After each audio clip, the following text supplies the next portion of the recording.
Off of Mandalay Bay. This is JT, Juggling Taxi World News.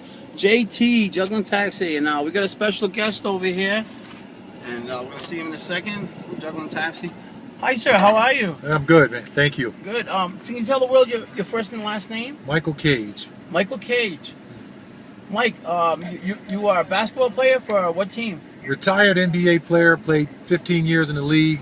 Now coaching in the NBA, helping out with the Cleveland Cavaliers. Cleveland Cavaliers. This summer, played for 5 teams in 15 years. LA Clippers. LA Clippers. Played for the Seattle Supersonics, Philadelphia 76ers, New Jersey Nets, now the Brooklyn Nets. Then I spent a few years in Cleveland, Ohio. In Cleveland. All right. Now, coaching in Cleveland. Yes. As a player too. Player too. I also played there as well. Still love the game. Still out there. I work right now. Also for Fox Sports in LA. Fox Sports? Yep, do college and pro basketball. Just loving the game, loving the life, you know, just a blessing to be healthy and being able to share, I guess, my experiences with you. Wow. Now, if there was another basketball player coming up, what advice would you give him? I'd tell him, you know what, work hard. You know, don't just put all your eggs in one basket. That means the NBA basket. You know, I mean, just, you know, get your education. I still believe that's very important today. You know, play smart. Learn all you can about life. Use it, you know, make good friends, make good connections. You know, there's a time and a place to have fun. You know, keep that very low when you're young. Work your tail off. You know, later on in life, that's when you start to have fun, like I am when you get over in the over 50 crowd. Oh, well, me and you the same, bro. I'm 40 10 years ago. Yeah. That's my usual answer.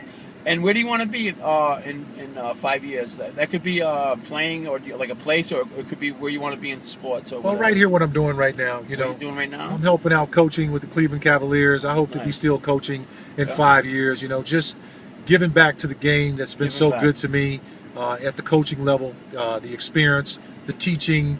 I think the mentoring is even more important for our young people because back in my day, the NBA wasn't as young as they are, so I think they need more experienced coaches, guys that have played in the league, guys that have been through that can help these young kids get through and achieve their goals in the NBA. Wow. And you mentioned some great basketball players, Michael Jordan, Larry Bird.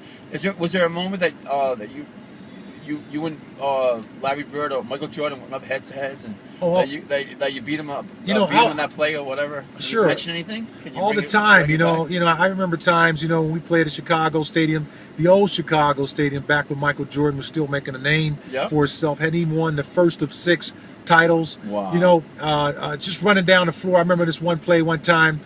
We both took off after a loose ball in a flat foot race. This guy ran like a gazelle, and I was pretty fast in my days. We only had about 50 feet to run. Wow. By the time I ran 15 yards, he was already 15 feet ahead of me. By the time I stepped into the paint, he was in the air with the tongue out and finished with a tomahawk slam. I said, hey, this kid's going to be special. He's going to be special. And that was before he won his first title. Wow. And, of course, he went on to win, 6 titles, 5 MVPs, and, you know, probably the greatest basketball player that I ever played with or against, you know, and I give, you know, Larry Bird some props too. I mean, he was dynamic. But when I came in the '84 draft, I was a former lottery pick too. Larry Bird was already in his prime, and he was doing damage. Him, Dr. J. You know, I was fortunate to play against Moses Malone. Fortunate to play against Magic Johnson. Saw Kareem Abdul-Jabbar throw that famous sky hook. You know, and in my era, which was Michael Jordan, Karl Malone, Charles Barkley, David Robinson.